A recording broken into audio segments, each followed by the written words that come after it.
फीसदी से ज्यादा वृद्धि का अनुमान, मांग उत्पादन दोनों बढ़ने की संभावना। आर्थिक क्षेत्र से जुड़े विशेषज्ञों का मानना है कि 45 दिन तक चलने वाले महाकुंभ के दौरान होने वाले कारोबार से न सिर्फ रोजगार और मुनाफे में बढ़ोतरी होगी बल्कि उत्तर प्रदेश की जीडीपी में 1% या उससे भी आर्थिक क्षेत्र से जुड़े विशेषज्ञों का मानना है कि 45 दिन तक चलने वाले महाकुंभ के दौरान होने वाले कारोबार से न सिर्फ रोजगार और मुनाफे में बढ़ोतरी होगी बल्कि उत्तर प्रदेश की जीडीपी में 1% या उससे भी ज्यादा की वृद्धि हो सकती है। विशेषज्ञों का यह भी कहना है कि दुनिया भर से आ रहे श्रद्धालुओं द्वारा किए जा रहे खर्च से मांग बढ़ेगी, उत्पादन बढ़ेगा, रोजगार में वृद्धि होगी और छोटे से लेकर बड़े व्यापारियों की जेब में पैसा आएगा। यही नहीं, सरकार को भी इस आयोजन से बड़े पैमाने पर आय होगी, जिसका उपयोग प्रदेश के इंफ्रास्ट्रक्चर में होगा और जीएसटी कलेक्शन में भी भारी उछाल देखने को मिलेगा।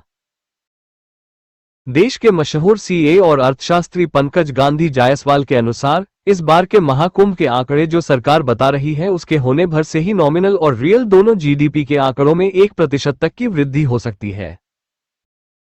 बतौर उत्तर प्रदेश सरकार देश विदेश से करीब 45 करोड़ लोग इस महाकुंभ में आएंगे। वो काशी, अयोध्या, चित्रकूट समेत देश के कई हिस्सों में जाएंगे। यदि उनके घर से कुंभ में आने से लेकर घर वापस आने तक का प्रति व्यक्ति औसत खर्च जोड़ लेंगे तो औसत करीब 10,000 रुपये प्रति व्यक्ति हो सकता है।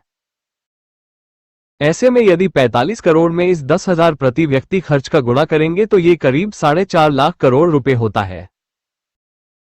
इसे हम 10% अनुमान रिस्क के नाम पर थोड़ा कम 4 लाख करोड़ ही मान लेते हैं तो भी यह अर्थव्यवस्था में जान फूंकने के लिए कमाल का आंकड़ा है।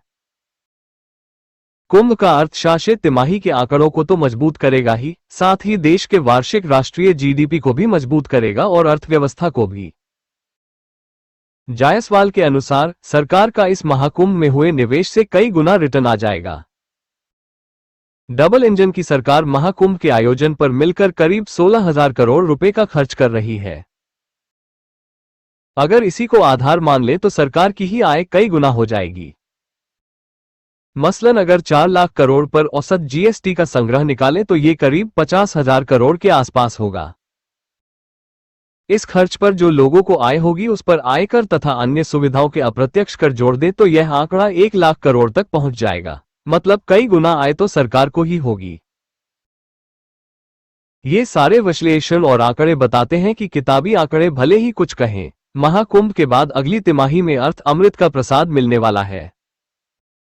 तिमाही आंकड़े के साथ शेयर बाजार भी नृत्य करेगा। प्रयागराज के प्रख्यात सीए अनिल गुप्ता के अनुसार महाकुंभ के भावनात्मक पहलू के साथ ही आर्थिक पहलू भी बहुत महत्वपूर्ण है। सरकार ने इस बार महाकुंभ को लेकर जो निवेश किया है उससे बड़े पैमाने पर रेवेन्यू भी जनरेट होगा। रेलवे, ट्रांसपोर्ट, इलेक्ट्रिसिटी समेत कुंभ मेले में रेंट पर जो भूमि आवंटित की गई है, इन सभी से व्यापक रेवेन्यू जनरेट होगा। इन सभी को मिलाकर देखें तो जीएसटी और समस्त इंफ्रास्ट्रक्चर से सरकार को करीब 1 लाख करोड़ रुपए आय की संभावना है। इस आय को सरकार जब इंफ्रास्ट्रक्चर में डालेगी तो निश्चित रूप से इसका असर इकोनॉमी पर भी देखने को मिलेगा। जानकारी के अनुसार पूरी दुनिया से लोग आ रहे हैं, इससे टूरिज्म को बहुत बल मिलेगा। अगर सिर्फ प्रयागराज की ही बात करें तो पहले यहां 5 स्टार, 7 स्टार होटल नहीं थे, अब ये सारे यहां स्थापित हो रहे हैं। निश्चित रूप से इन सभी फैक्टर्स से जीडीपी ग्रोथ में 1% की ग्रोथ आराम से हो जाएगी। जहां तक जीएसटी की बात है तो ये प्रयागराज समेत पूरे प्रदेश को मिलाकर देखें तो दिसंबर, जनवरी और फरवरी में इसके 3 गुना तक बढ़ने की संभावना है। इलाहाबाद यूनिवर्सिटी के रिटायर्ड डीन वाणिज्य फैकल्टी एवं वित्त अधिकारी डॉक्टर ए.के. सिंघल ने कहा कि डबल इंजन की सरकार ने महाकुंभ को भव्य बनाने में कोई कमी नहीं रखी है। इसका प्रयागराज समेत पूरे प्रदेश की इकोनॉमी पर जबरदस्त असर देखने को मिलेगा। देश विदेश से आ रहे करोड़ों लोग यहां आकर पैसा खर्च करेंगे।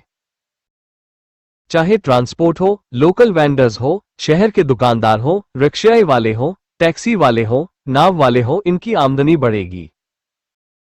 मेरे अनुमान के अनुसार लगभग 40 से 50,000 करोड़ रुपए आएगा। यही नहीं, सरकार ने जितना खर्च किया है उसका 10 गुना तक उसको लाभ हो सकता है। सरकार को जो पैसा मिलेगा वो विकास में खर्च होगा। सबका साथ सबका विकास को प्रोत्साहन मिलेगा। प्रदेश और देश की अर्थव्यवस्था को भी बड़ा फायदा होगा। प्रदेश की जीडीपी में 1% या इससे ज्यादा की भी वृद्धि हो सकती है। इलाहाबाद समेत अयोध्या, चित्रकूट, वाराणसी, विंध्याचल सभी जगह लोग जा रहे हैं, इसका लाभ भी प्रदेश को मिलेगा। उत्तर प्रदेश को जीएसटी से होने वाले लाभ की बात करें तो इसमें भी बड़ा बूम दिखेगा। सरकार को जो होगी उसका उपयोग प्रदेश के विकास में होगा। लोगों की क्रय शक्ति बढ़ेगी, मांग बढ़ेगी, उत्पादन ज्यादा होगा।